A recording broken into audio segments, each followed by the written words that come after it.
All right, and welcome back to the Paisan Sports Podcast, brought to you by Elevation 5280 Sports. The reason why I say Paisan is because I got the Paisan fit going here. You know what I'm saying? This is I'm trying to get the mic out of the way. This is my after work. I wore a wife beater under my dress clothes, and then I just pop off the dress clothes. I pop on some sweatpants and a track jacket, right? Got the real Paisan look going. Just got back from a networking event, did some networking, made some connections. No big deal. Anyway, brought to you along with my co-host Zach Deliano. And I gotta say, what's the deal with your fantasy team? You were facing me. I was 0-2. I stunk. I was terrible. I was bad. It was practically a bye week. And you lost. What is going on?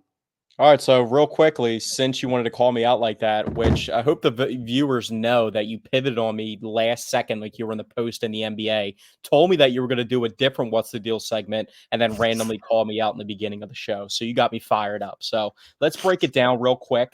Let's hear it. Let's see what we got going on, because I was pretty upset And about that. you're loss lucky I didn't start Chubba Hubbard. I'm going to say that, too. You're lucky I didn't start him. I'm not worried about Chubba Hubbard, dude. I got him in one of my Hey, other he went leagues, off. and maybe Andy Dalton's bringing some light back to the Panthers thing. Let me go to the schedule real quick. So I thought I had a back end chance because Josh Allen went crazy, and you had Kirk Cousins, who hasn't done anything this year. I had Saquon, you had Derrick Henry, but where you really got me was Zach Charbonnet with those 2 touchdowns versus the Dolphins, going for 25. You had 55 points between your 2 running backs. Your wide receivers also did well. I mean, Terry did well. Tyreek hasn't done anything. It was a battle of the 2 Dolphins leading receivers against each other. They pretty much did the same thing. Tyreek had 7. Jalen Waddle had 6.6. Your tight end outscored mine. You beat me in the flex by 2 scrubs. Zamir White, 3.4. Jackson Smith and Jigba, 6.9.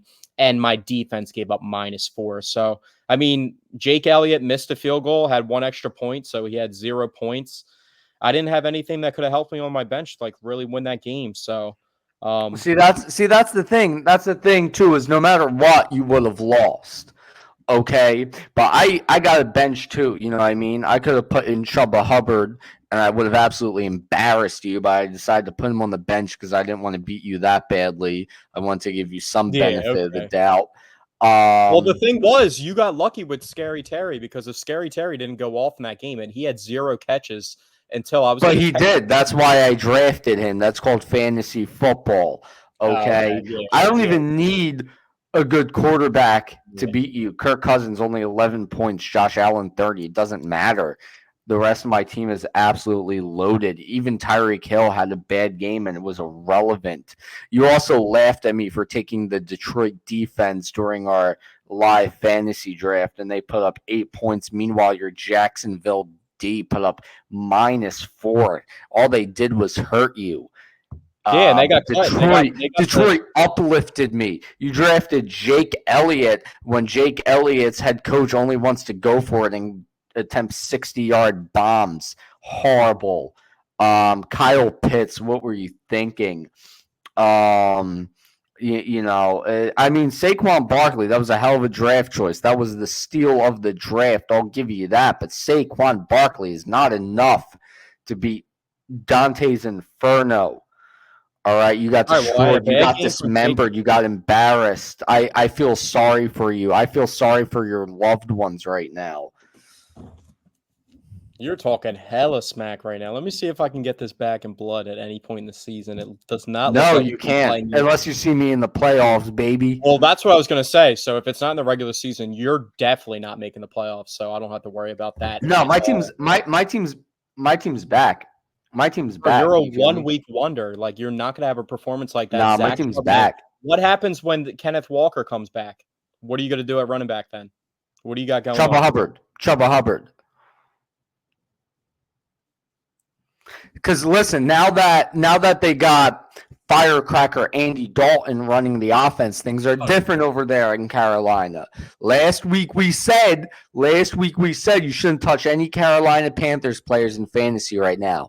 This past week, Carolina did better than any team in terms of racking up fantasy points. Okay, the team you don't want to touch right now is the Dolphins. But I'm not benching Tyreek Hill. I'm not benching Tyreek Hill. But Chuba Hubbard, he's gonna help carry me the rest of the way.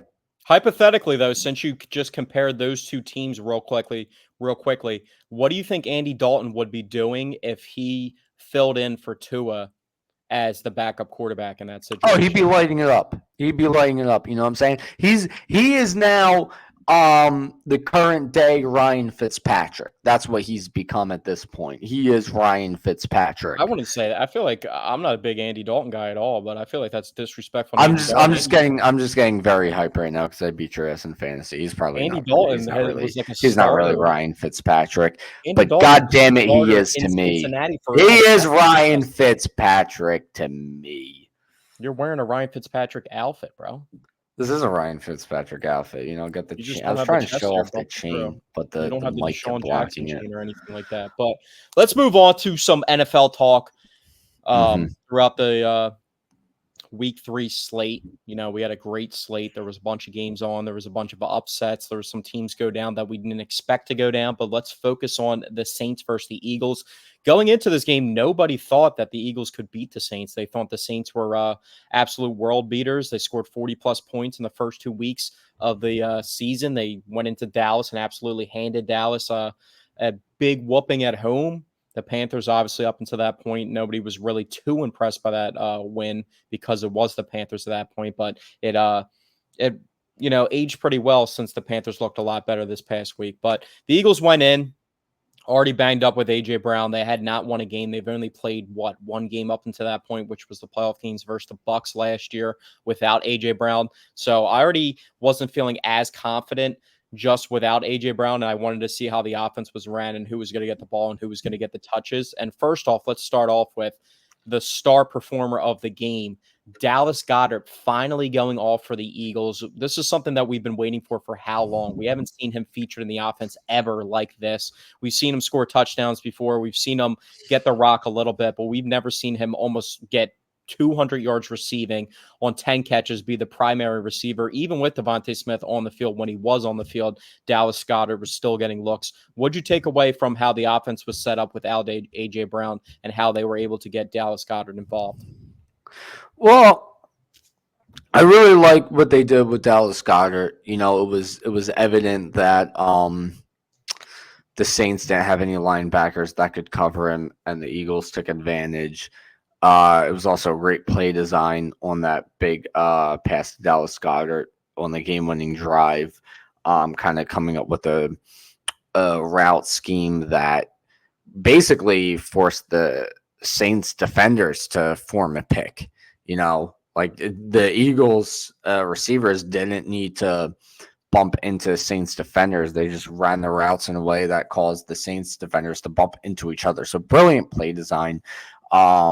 I think, you know, Kellen Moore, this is the second week in a row where I'm mentioning a certain play where I was really impressed with the play design for it.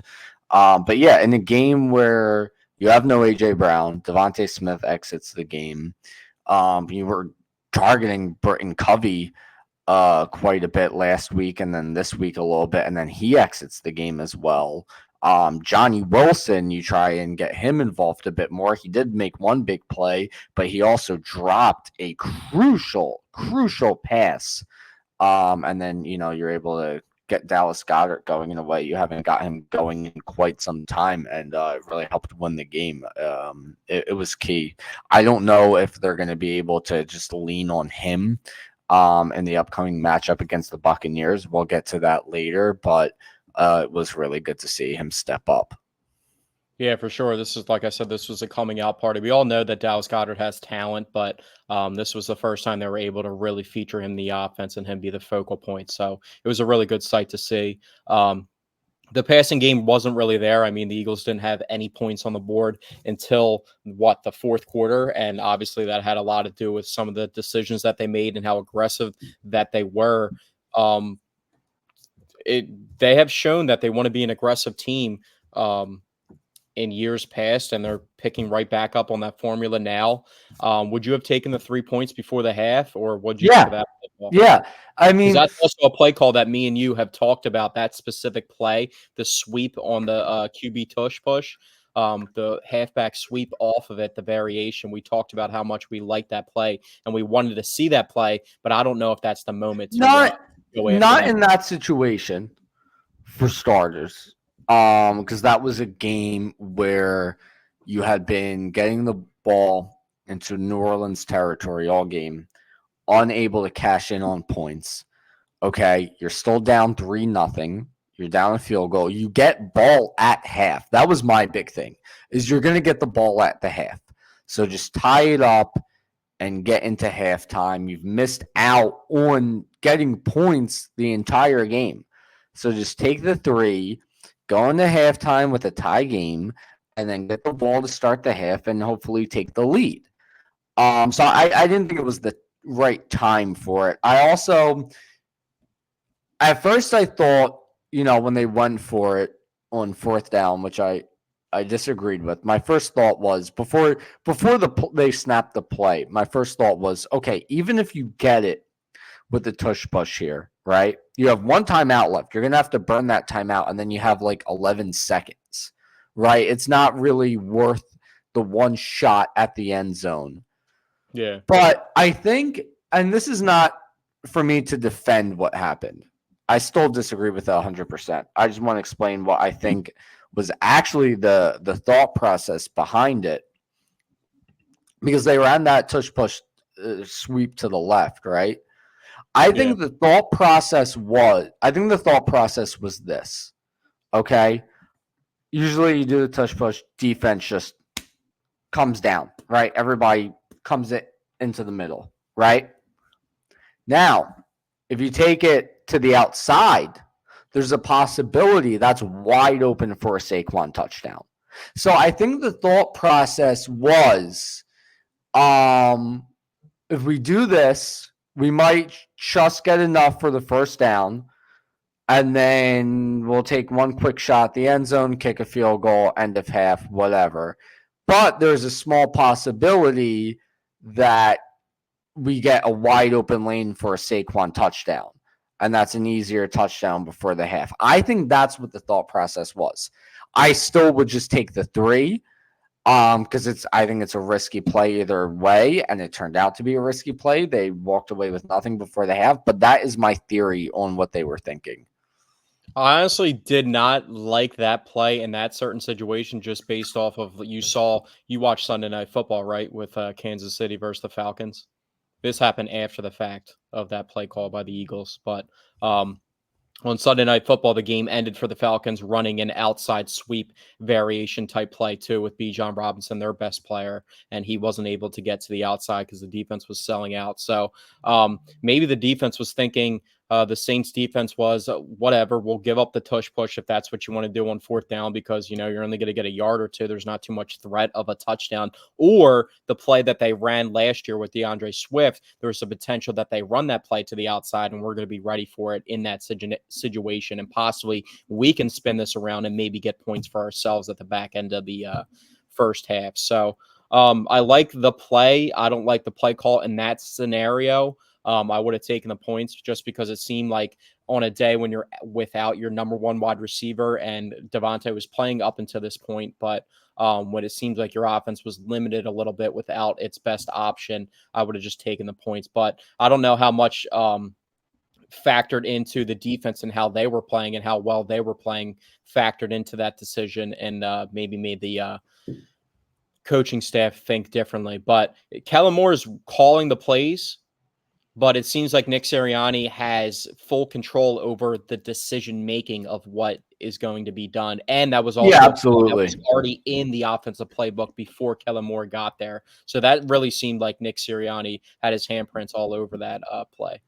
Yeah, and I think I could be mistaken, but I think he even confirmed Yeah, I think that. he said that too. But also, a lot of the things that he says, he always is trying to take pressure off of the people around him. So it kind of goes in one ear without the other. You know what I mean? Because he's always going to try and defend his guys and take the blame for those situations. But it was just interesting that they went about it like that when points were just going to come at a premium, just the way that the game played out, and for it to be 15-12 and the Eagles to go into New Orleans and win that game without AJ Brown and some of the injuries that they suffered. I mean, Devontae got smoked on that hit, which it's tough to say that's a dirty hit or not. I mean, you can easily lean up on that hit. But the ball carrier's not down, so you gotta, take them to the ground. But I feel like the refs, it was kind of their fault why they didn't blow It the was whistle. definitely partially on the refs. But as a defender, it's like, yeah, they may not have blown the whistle yet, but it's clear the play is over. You know what I Yeah, mean? It's not like if you don't run in there and make the hit, you're running the risk of him breaking out of that and getting positive yardage. You know what I mean? Like the play was done. It may yeah. not have been I think whistled it didn't dead, help that he but was it already was wrapped up. done. He was already wrapped up, and then just got hit from the side. He just started having so much momentum coming backwards that Yeah, it was defensive just lineman it was had a dirty momentum going vicious the hit. other way. And then the other guy comes in and just diving headbutts him before spitting on him.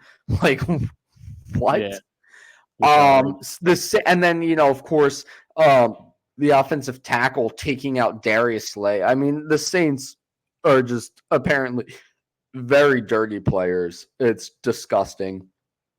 Jalen Hurts is now 3-0 against them in his career, which is Yeah, good I think the because Saints are returning to form this year. Also, like I said, some of the other injuries that happened in the game, I was really impressed by the offensive line. yeah, I A lot mean, of people thought that was going to be an issue going into the season, and if there was injuries, they didn't know what to do. And the offensive line, I will say, didn't look too prime in the preseason, and I kind of just felt like there was a lot of moving pieces, and they were still trying to figure things out together. But with Tyler Steen stepping in, not only Tyler Steen but Fred Johnson stepping in, and they just picked up where they left off from. It almost seemed like the offense was operating a little bit better with those two guys in, honestly. So it yeah, was I really mean, easy to see. one Tyler thing Steen really, really impressed me because it seemed like he was stepped up and ready to go. And Fred Johnson, I mean, that just came out of the blue. We kind of knew Tyler Steen might have an opportunity at some point just based off of him fighting for the job coming out of camp and being a higher draft pick. But Fred Johnson stepping in for Lane Johnson. I mean, what's the record with the Eagles without Lane Johnson? I mean, they it's almost hard. never. Yeah, it's really bad. But I mean, the one thing we did talk about was Tyler Steen didn't lose the starting job at right guard. It was just that Mekhi Becton won it. So Tyler Steen's still a very capable right guard, and he really proved it. Fred Johnson was a bigger surprise, definitely, because I mean we always just assume the Eagles are going to look terrible without Lane Johnson. But yeah, both of them really stepped up. I mean, the Eagles really overcame a lot. They overcame, not having AJ Brown, losing Devontae Smith late in the game, losing Darius Slay late in the game, losing Mekhi Becton, losing Lane Johnson. As ridiculous Even as at it this point, sounds.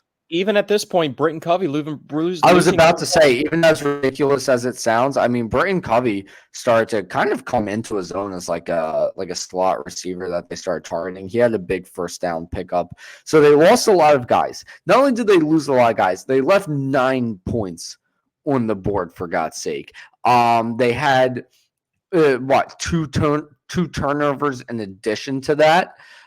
So they left 9 points on the board. They had 2 turnovers and a missed field goal, which in a way kind of works as a turnover because then the offense, especially with a 60-yard try, then the offense gets the ball with great field position. So I mean, like when you factor that in, like if you say to me, okay, so the Eagles are going to play the Saints, they're going to lose 6 key players, they're going to turn it over twice.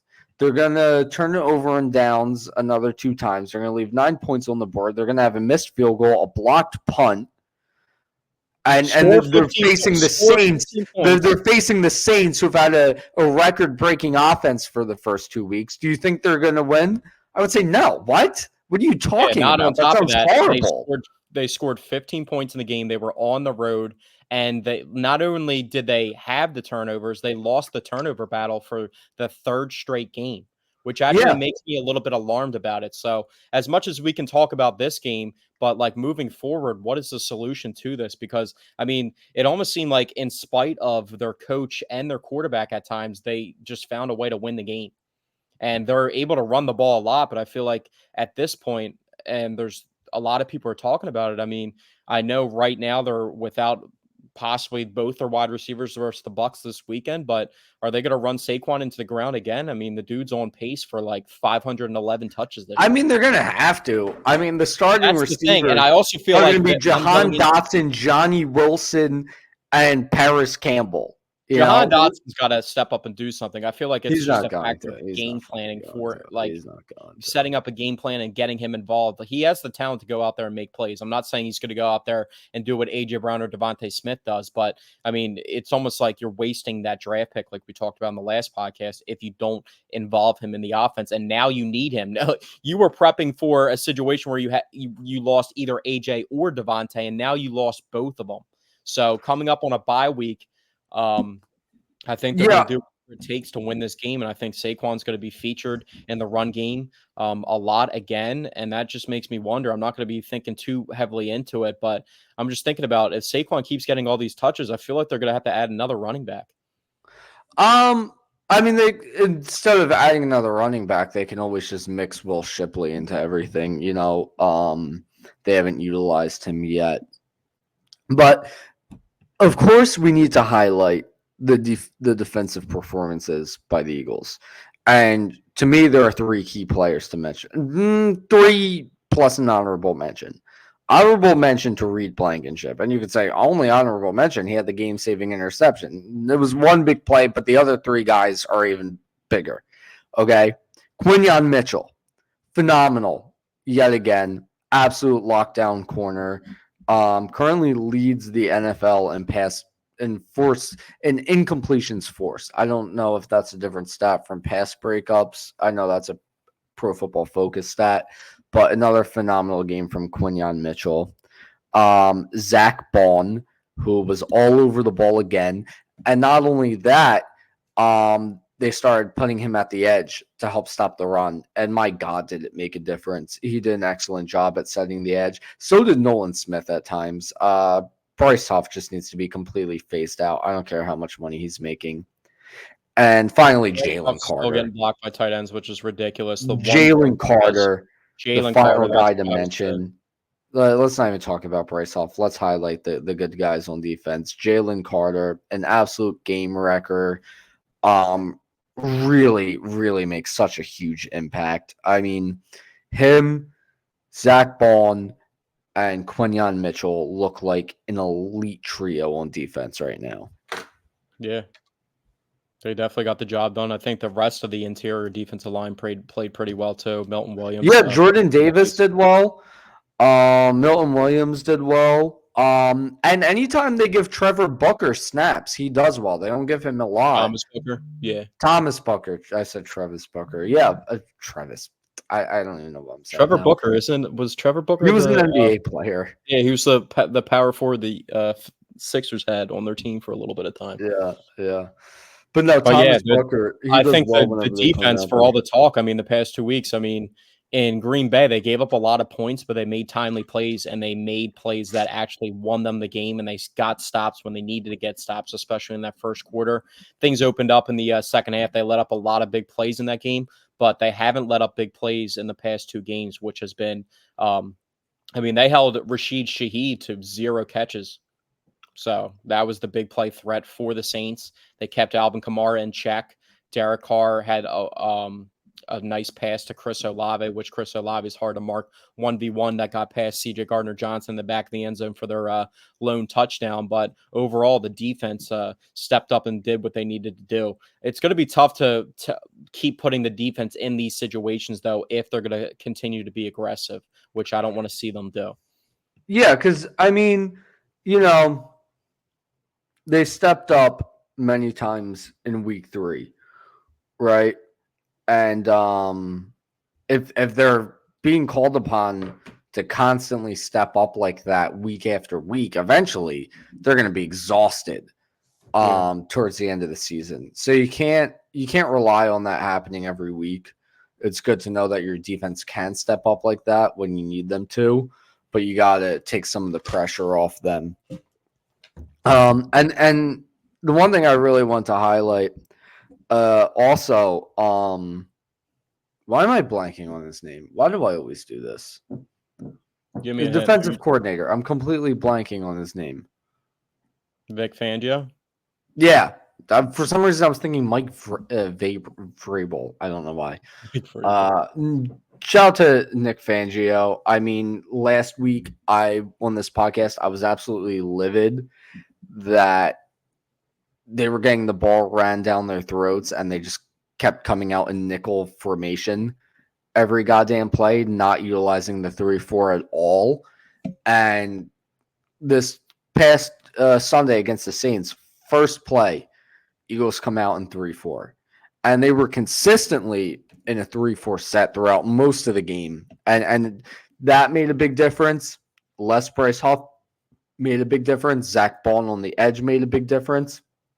There was a lot of really good adjustments by Nick Fangio. So shout out to him as well. Shout out to the guys I mentioned. Shout out to Reed Blankenship. The one play I forgot to mention by Reed Blankenship was the 4th down stop.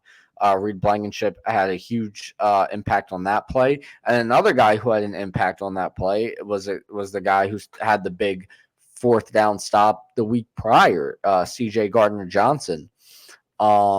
He's been and Reed Blankenship is also the best safety in the league in pass coverage so far this season. So, yeah, I mean, Reed, all of the guys I've mentioned already.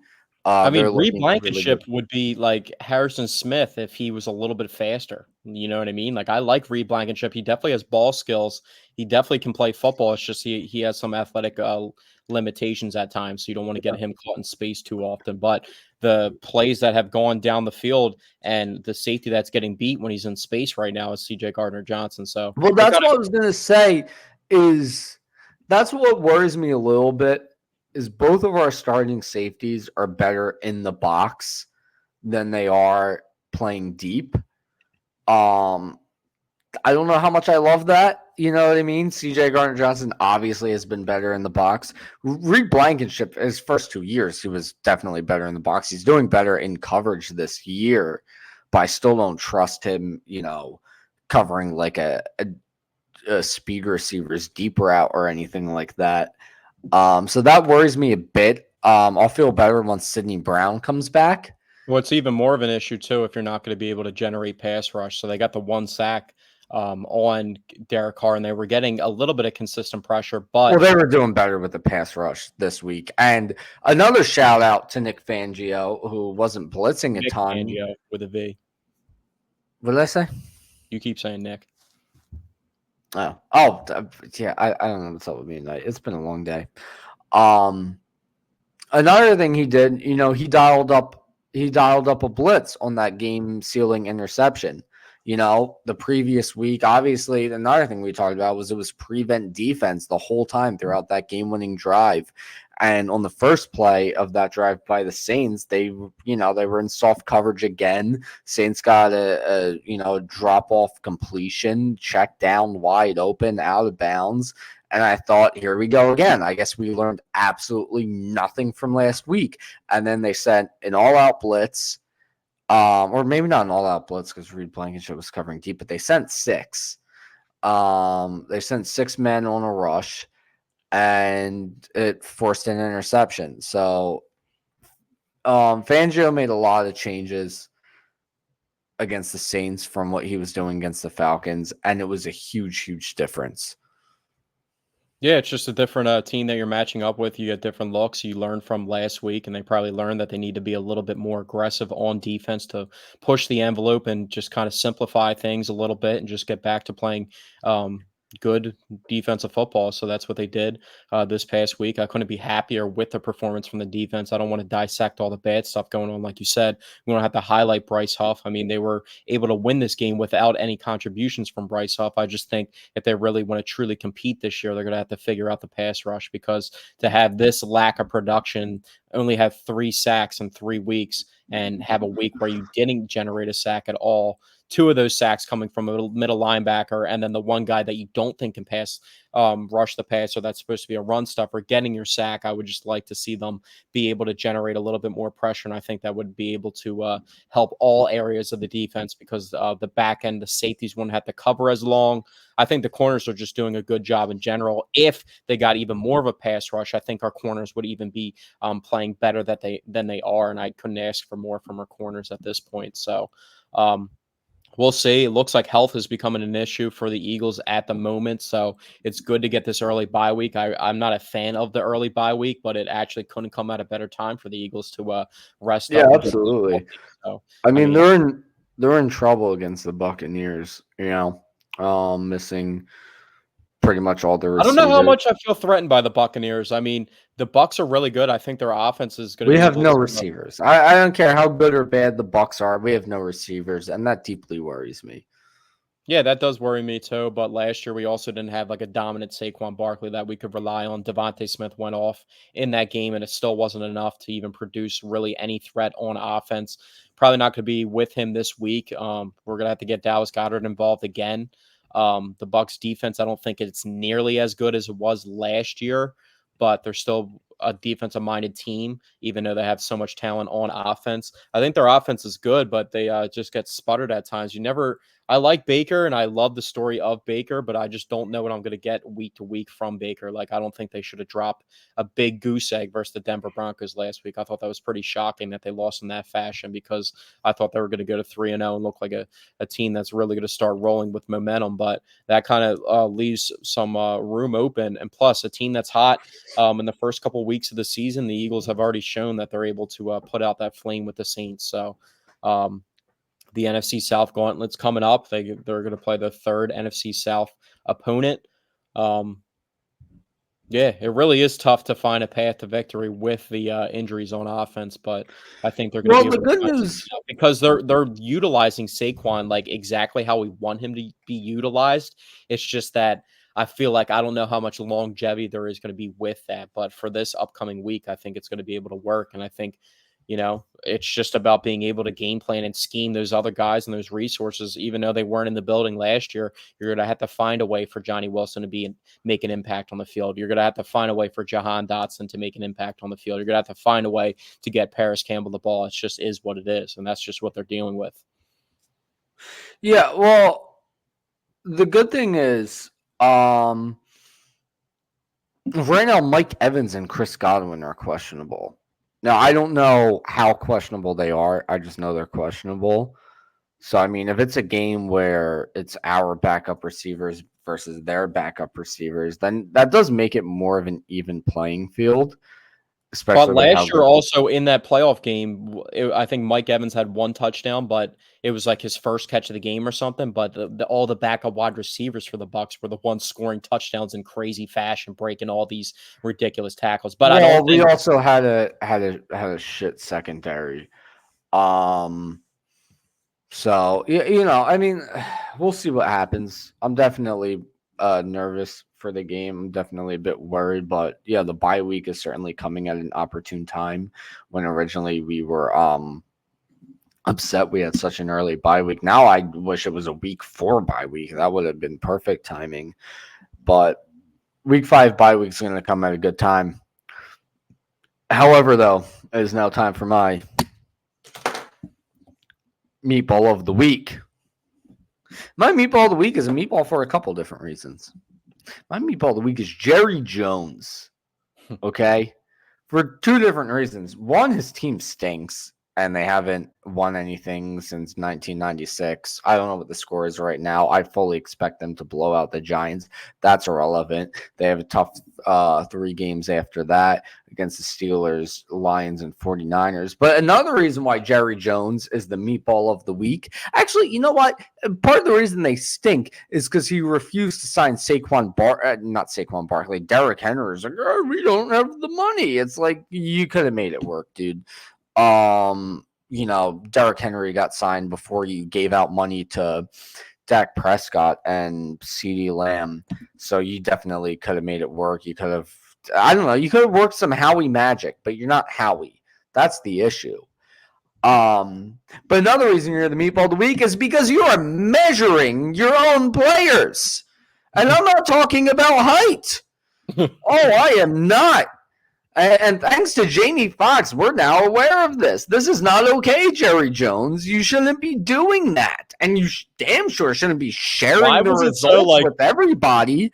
Why did it come out so quick too? Why did it come out like it wasn't even a slip up or anything like that? Yeah, he said it was no big deal. It's like, oh yeah, he's 5'9", you run a 4.4, or he has an 8.5 inches. Like, whoa, buddy.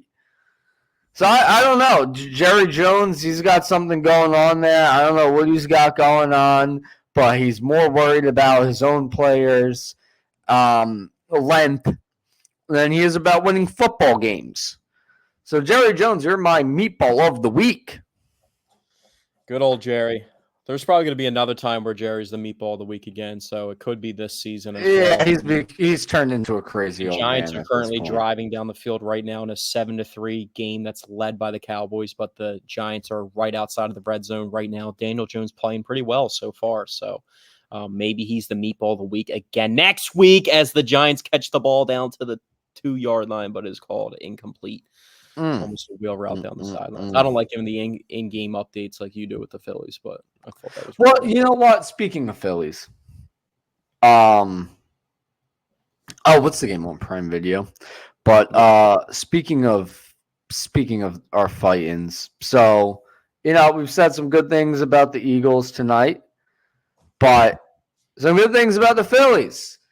The Phillies, as it was not during our last podcast, they are your division champs, your 2024 division champs. First time they've won a division since 2011, since I was in 8th grade. Was I in 8th grade? Yeah, I was in 8th grade. First time they've won division since I was in 8th grade. I am now a grown man who is too old to be on his parents' health insurance. And then they locked up a first-round bye as of last night, and they're currently fighting to lock up the number 1 seed, a game and a half out of the Dodgers. Yeah, that's interesting too for the Dodgers because they're playing. I think the Padres are still alive to win that division, and that's who they're playing right now. So the Padres actually have motive to play that game. The Padres got into the playoffs the other day versus the Dodgers because of a triple play, which was actually a pretty crazy way to get clinch a berth to the playoffs, but they won on a triple play, which was pretty cool to see as they were almost going to blow that lead. But yeah, this is why you play those games. You know what I was thinking about when it came down to this race too, is that how everybody was kind of bitching and moaning about how Kyle Schwarber and Bryce Harper were like pushing too hard to play when they both got injured that same night and they both came back for the Dodgers series right before the All-Star break. And everybody's like, oh, it's unnecessary. Just rest up before the All-Star break. And then we went on to a slump after that. But us getting the tiebreaker over the Dodgers in that time period with them playing was actually huge and crucial. So, not only was getting the tiebreaker crucial, but they're further ahead of the Dodgers because they won those games. I mean, not further. They're further ahead than they would have been, or they're closer to the Dodgers than they would have been if they had lost that series. So yeah, it ended up being crucial. And now here's the one thing to think about. I was just thinking about this, right? I was like, all right, well, we're a half game back of the Dodgers because of our hangover game, right? We took care of business handedly against the Cubs in the other 2 games, but we lost the hangover game. So if it wasn't for that, we would be ahead of the Dodgers right now. Well, it's a good thing you brought up the fact that the Dodgers have not won their division yet because they haven't played a hangover game yet, because they haven't won their division yet. So let's say hypothetically the Dodgers win tonight, they clinch the division. What's going to happen tomorrow night against the Rockies? Possibly a hangover game from the Dodgers, possibly a loss for the Dodgers, and then it evens out because the Dodgers have lost a game because everyone was hungover. So that's something to look out for. Yeah, they had the half game lead because they played one less game than the. That's true as well. So if we finish with the same record as them, obviously we have the tiebreaker, but they're still due for their hangover game. So But I'm what do you want to win the number 1 seed? Do you want to be the number 1 seed? Do you want to I don't have care that much. I you don't want care to that have much. the path go through Citizens Bank Park over every other team in the National League? But the thing about the MLB playoffs is there's no reseeding after you win a playoff series. So if the Yeah. Phillies could draw the short end of the stick, if they get the number 1 seed, they could get the lower seed if that team ends up winning. You know what I mean? So it really depends. It also depends on who gets the 6th seed. That's why I think the MLB playoff format is very dumb. I think the wild card should be 6 seed versus 5 seed, and the winner of that goes on to play the 1 seed, rather than it's 3 seed versus 6 seed. And the winner of that goes on to play the 2 seed. The way it's currently set up is it's impossible for the 1 seed to get to play the 6 seed. I think that's so flawed, in my opinion. Every other sport, they have it set up for the top seed to play the worst seed. Okay, depending on how things shake up, of course, but that's like the main premise of it. But not in the MLB. I think that's so dumb. I think it's very, very flawed. So yeah, I mean, I really don't care either way. Because there is a benefit to being the 2 seed based on who they match up against.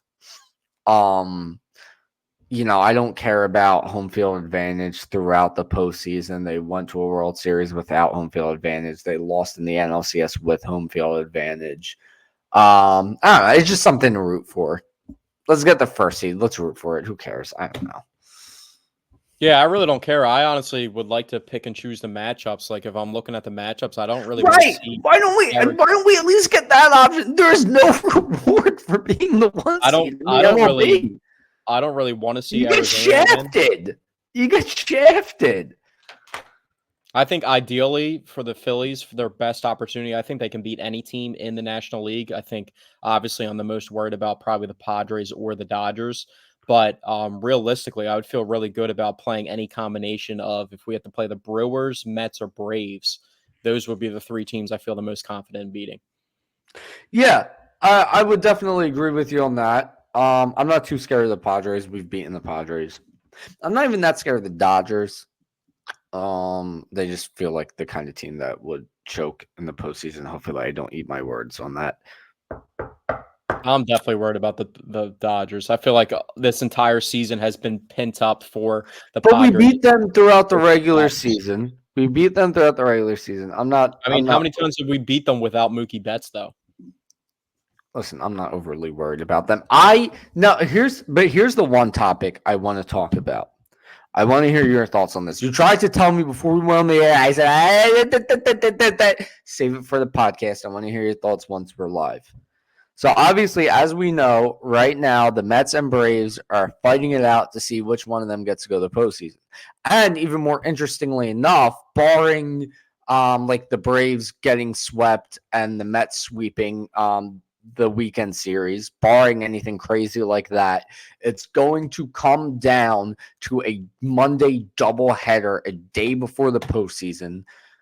I'm not going to ask you who are you rooting for. I'm going to phrase it as who are you rooting against? Who am I rooting against in the Monday doubleheader? Mm-hmm. I mean, it's tough because the Mets just seem like I feel like the Braves, even with the injury to Acuna and Strider, I feel like their team is pretty much has experience of getting there. I think they would honestly be a bigger threat to the Phillies, but the Phillies have the Braves number. I feel even more confident with their 2 best players being out and having their number even more so. I think those games would still be tough in Atlanta that they have to play, but I think they'd be able to easily handle business at home in that series. The Mets, you kind of just don't know what to really expect. And the Mets have played the Phillies pretty well this year. And the Mets have like some underrated pitching. I think their lineup is a little bit underrated as well. But I honestly probably would want to see the Braves. I would want to see the Braves again. I would want to put them to bed once again. And there's nothing you can really say. It's like, oh, you beat the Braves without Ronald Acuna and Spencer Strider. Like, what do you got to say about the last two postseasons that we beat them to when they were at full strength? So it's like there's not going to be anything over the head of like beating the Braves again. And I mean, the Mets, I just really am worried about if Arizona is the matchup. That's what I'm really worried about. But between the Mets and the Braves, I would take either one. But I would like to put the Braves down in the dungeon once again. Yeah. So Even though I think, like I said, even though I think the Braves might be a better team overall than the Mets and have more experience and be able to get there more, because the last time we saw the Mets in the playoffs too, that was it the Mets that the Dodgers lost in the second round and the Mets lost in the second round? That was that year, the year that they went to the World Series and the Mets had like 100 wins. yeah, both the Dodgers and the Mets had lost in the postseason. The Yeah. Dodgers had lost to the Padres. I forget who the Mets had lost to. Um, but my initial reaction, right? Well, actually, initially, like during the race between the Mets and the Braves, even going into the 4-game series against the Mets, my hope was let's win the first 2 games, clinch the division, and lose the next 2 because I want to see the Mets beat out the Braves and go into the postseason. I don't want to see the Braves get into the postseason. That was my initial thoughts. Okay. Then we get into this 4-game series against the Mets. All right. The Mets and their fans, they start getting cocky, start hooting and hollering, as my father would say. And now I'm a little annoyed with the Mets, especially, because we lost the series because we had a freaking Taiwan Walker game that Friday. That was a game where the Phillies offense put up 6 runs. Any other Phillies pitcher on the mound that game, we win, and we split the series, which still I'm not even satisfied with. So then I'm thinking, okay, who would I rather see miss the playoffs? The Mets or the Braves? The Mets are starting to annoy me. They put up their stupid grimace seat. Okay. I said before it'd be really funny if they missed the postseason after that. I still despise the Braves for the past couple years, for Ozuna from the Braves. I hate both teams. I hate them both. Who would I rather see miss the playoffs? And I thought about it a bit. You know, after how cocky the Mets and their fans have gotten, it would be really, really funny to see them miss the playoffs. They're the ones who are annoying right now. The Braves aren't even annoying right now because they're like, our season's done. Players are hurt. They're making excuses. They're being crybabies, whatever. But the Mets are being obnoxious and annoying. I want to see them miss the playoffs. And then on top of that, who wouldn't want to beat the Braves a 3rd year in a row? Who wouldn't want to do that? No, I'm not saying if we face the Braves in the postseason, it's like, yeah, we're going to beat them a 3rd time. It's like, no, we still have to win the series. I'm not saying let's face the Braves so we can beat them again, but I'm saying it would be a really great outcome. I think that would be the ideal outcome to the season Well, in terms of our division rivals. I'm not thinking in like the terms of like as a fan, like I don't want to see a division rival get into the playoffs because I feel like we have our best opportunity against either of those division rivals. I do not want to see Arizona again. And I think Arizona I don't is want to better. see Arizona again. I'm absolutely with you on So that. I that's would why like I'm to not avoid rooting for playing your them. theory about like the Mets missing the playoffs because that would mean that Arizona gets into the playoffs and then there's a possibility that we match up with them. So that's why. And I think the Arizona, if they get into the playoffs, there's a very high likely chance that they win their first round, the wild card round. So, Well, I'm just thinking of it from an aspect of who do I hate more right now? Who would I rather see miss the playoffs? And it's the Mets. And like I was about to say, I think my dream scenario is after all this, the Mets miss the playoffs and we beat the Braves a 3rd year in a row in the postseason. That would just be a dream. That would be an absolute dream. That's the way I'm looking at it. So but what do you Monday think about night, the Mets? What do you think about the Mets and the Braves opportunity? Because if they get into the playoffs, then we're having a different conversation because one of them has to get in, the other one doesn't, or that's what it is. But We're talking about playing them in the playoffs either or. That means one of them has to win a playoff series for that to be able to happen. That would make it even better.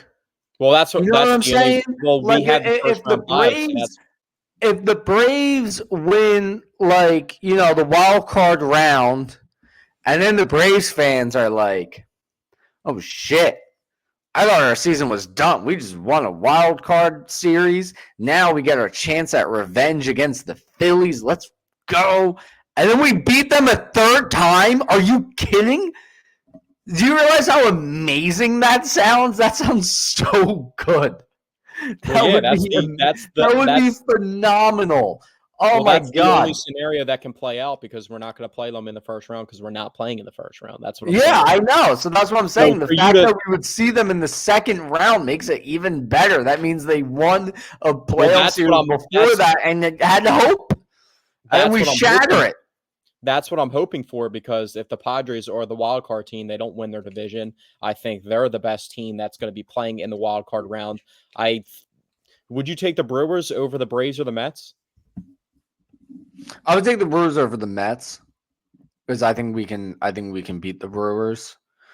I'm saying who do you think is a better team? Like who would you be more frightened to play?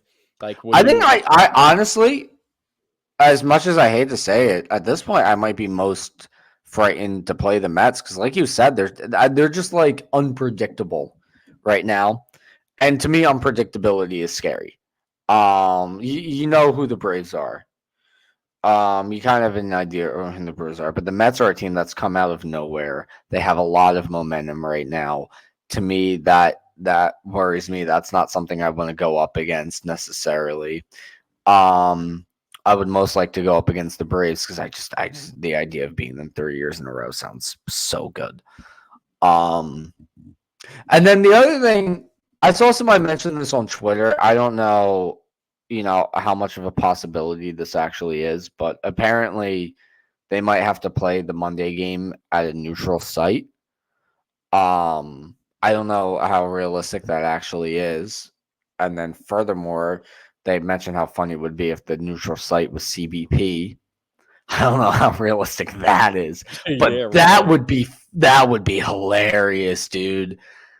Because whoever mentioned on Twitter said all the Phillies fans should go to the doubleheader and just boo both teams the entire time. Like, I doubt that's an actual reality, but oh my God, that would be so funny. That would be hysterical. Oh, and the Mets are playing the Mets have a series coming up with the Brewers. Yeah, the Mets play the Brewers and the Braves play the Royals. I mean, the Brewers already clinched and they won their division. The Brewers clinched and they can't advance to a higher seed. So that worries me because that's like. Yeah, but like if you're the Brewers, like what do you do there? Do you try and like keep the momentum going? You're not going to put your players on ice for that long. Plus, if you play the Mets and you have to play them in the playoffs, wouldn't you want to would you go the route of not trying to show them anything, or would you try and be a little bit competitive to see how your team how your team can do versus them if that's the matchup in a couple weeks, or not even a couple weeks? Yeah, I mean, I have no idea. We're gonna see. I mean, I hope the Brewers try against the Mets. But I did the math, and as long as the Braves win their series against the Royals, they can still compete for that playoff spot against the Mets in the doubleheader. But if the Mets sweep and the Braves get swept, or even if the Mets sweep and the Braves lose their series against the Royals, then the doubleheader ends up being meaningless. So as long as the Braves win 2 out of 3 against the Royals, no matter what the Mets do, they'll have the chance to compete. So yeah, just hoping for a good series from the Braves, which just feels so weird to say. I don't even like saying that, but I want to see them knock the Mets out of the playoffs.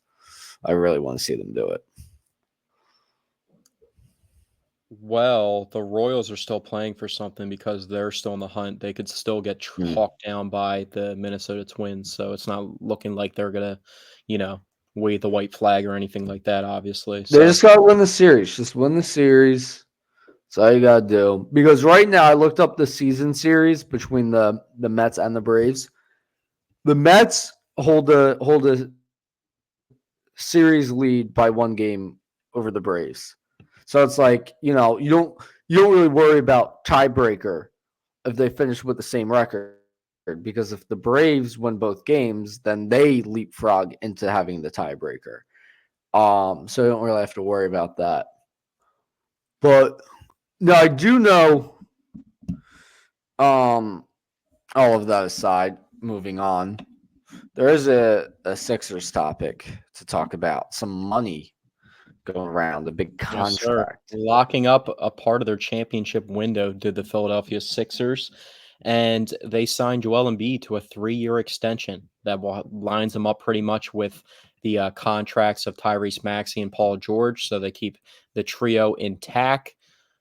This was pretty much a no-brainer. I don't think anybody expected Joel to be going anywhere. There's been some rumors in the past about coming up short in a couple seasons ago, and maybe him asking out. But this shows the loyalties for Joel. So at the end of the day, I feel like a lot of Sixers fans or just Philadelphia sports fans in general. I mean, Joel Embiid might be the most criticized athlete in Philadelphia sports. And I feel like a lot of people don't appreciate Joel Embiid for as much as he does do for the team. And I wouldn't want it any other way for Joel Embiid to be a part of this team. Honestly, a lot of people say, "Oh, we'd be better off without Joel Embiid. Just hand the keys over to Tyrese Maxey." I mean, you got to be absolutely crazy to actually believe Yeah, I that. mean, look how they performed with Joel Embiid out and Maxey being the star. Now, no Exactly. hate on Maxey. Maxey is phenomenal. No, that's not a diss to Maxey, but I mean, No, what was not this at team all. built on? I mean, how this Not team at has been all. It's just competing. I mean, this team hasn't been able to get over the hump, and making the NBA playoffs doesn't seem that hard. But I mean, you see some of these teams that are in no man's land that haven't made the playoffs in how long, and they just have nothing, no talent on the roster at all. And the steady, yeah. consistent thing on the Philadelphia roster has been Joel Embiid, and they've been competitive whenever he's healthy. So the big part is him just staying healthy. But I also like how the deal was only a 3-year deal. Yeah, definitely. Because you know you obviously have to extend Joel Embiid. One of the greatest players to ever put on a Sixers uniform. Is the reason you are contenders every year. He's the elite two-way player that you need to be the star of your team, which is what I was about to say about Maxey. As great as he is, he's phenomenal. What I've learned from watching the NBA is, in order to be a competitive team, your star player either has to be a two-way player, or he has to be surrounded with a buttload of talent. Um, And for him to be a star player at that position and have that much importance to the team is just a rare thing in general, especially in today's NBA. yeah, I mean, so it's who's really making an imperative. impact on the game like that besides him and Nikola Jokic at the center position? There's really nobody that you can mention. Yeah, so it's imperative to to extend Joel Embiid, but you also can't trust him to give him like a 5-year extension. You know, No. especially with him getting up there a bit more, him dealing with injuries for this long. It's like, how well is his body going to hold up? We have no idea. Um, if he hasn't won a ring, or at least come close to it in the next 3 years, then it's probably time to move on, unfortunately. Because I mean, right now he has all the pieces except for a legit four, but whatever. So it's like, yeah, I think it was the absolute right move to extend him, but not extend him for too long. I think 3 years is the perfect amount.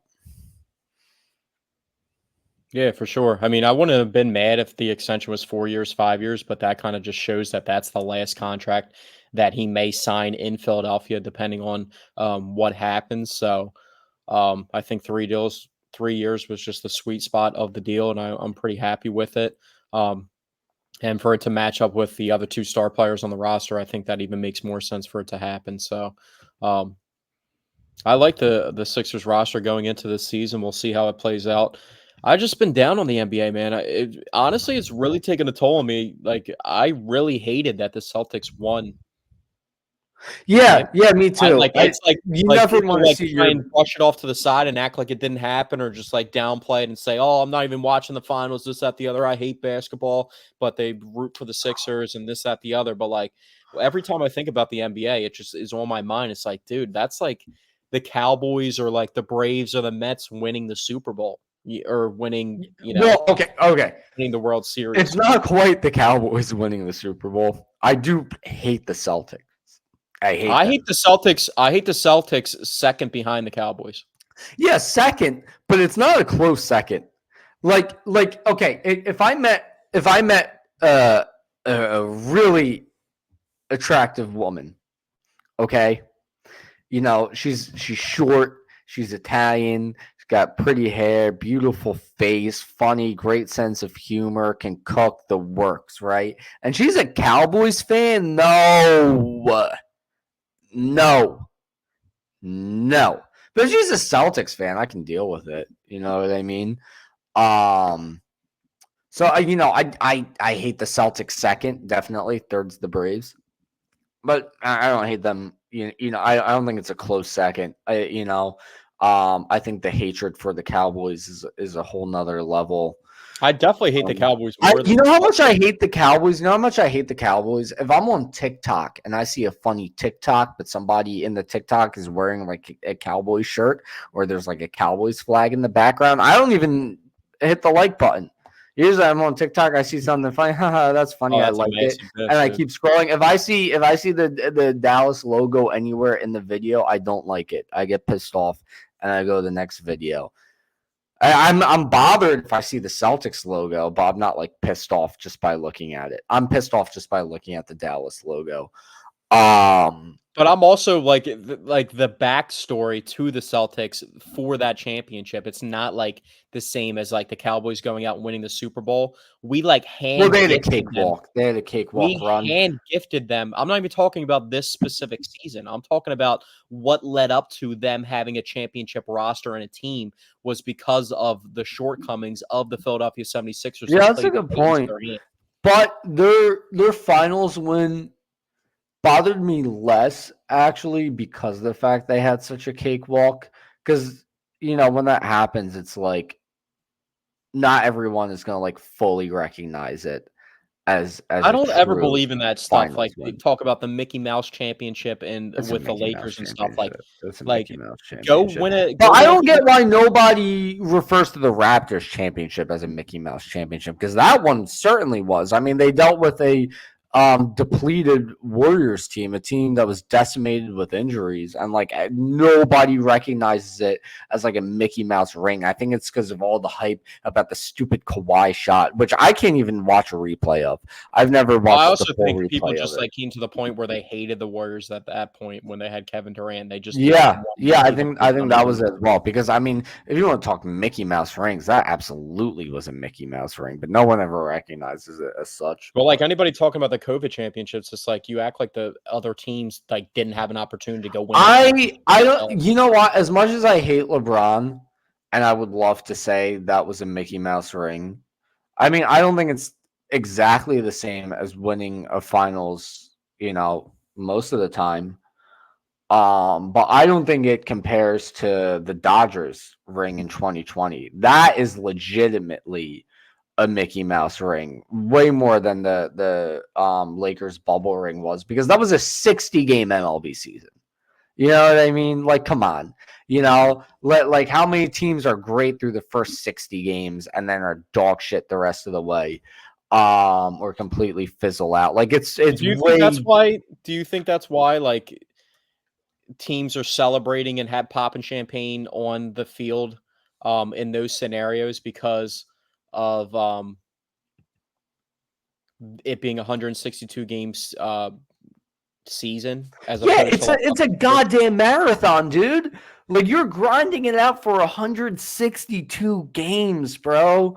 Like I mean, look at the Phillies, right? They were red hot. They were the best team in baseball. Then they come back from the All-Star break and they're terrible for a while, and then they get good again, and then they're back into a bit of a slump. Like that's like just how long of a season it is.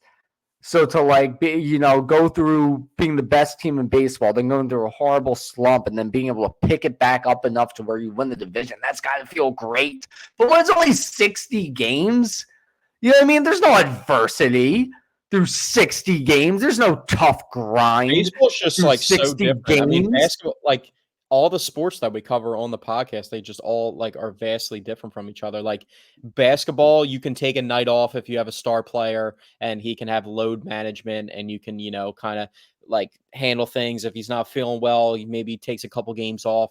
Baseball, if there's like any type of injury that you think of a player, you're going to sit them, put them on the 10-day IL. You don't have time to waste. Like in the NFL, like you have no games to waste at all. You cannot get behind the 8 ball. You know what I mean? You just can't. Like the Bengals right now being 0-3, like that's a horrible scenario to be in. But like in a baseball season, you lose 10 games in a row. I mean, you still have an opportunity to turn things around.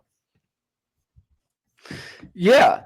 Like the NFL season comes and goes like that. You really. I was already counting down. I was already counting down after week 3 last week. I was already counting down there's 15 more Sundays of football, which doesn't seem like a lot, but it is a lot over that stretch of time. But before you know it, it's going to be over.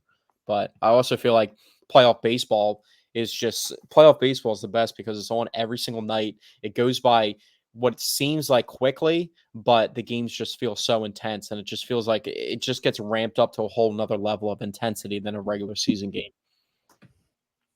Yeah. Like Certainly. just think about like there's guys that are pitching every 5th day in the MLB and they're not even going to snip the playoff roster. Like you're not going to like not bring your 3rd wide receiver into a playoff game. You know what I mean? Or you're not going to have your 6th man coming off your bench and then not play them in the playoffs. I mean, basketball kind of happens like that where you're like a 12-man rotation during the regular season to keep bodies healthy because there's so many games. And then you cut it down to like a 7, 8, 9-man rotation. Baseball is the same thing. You have a bunch of pitchers pitching that are never going to pitch in the playoffs. And then you have position players that are coming up to fill the voids of injuries and different stuff or just take some time away from the other star players to let them get healthy and everything. But like the NFL, like what you do in the regular season, I mean, has a lot to do with what you're going to do in the playoffs as well.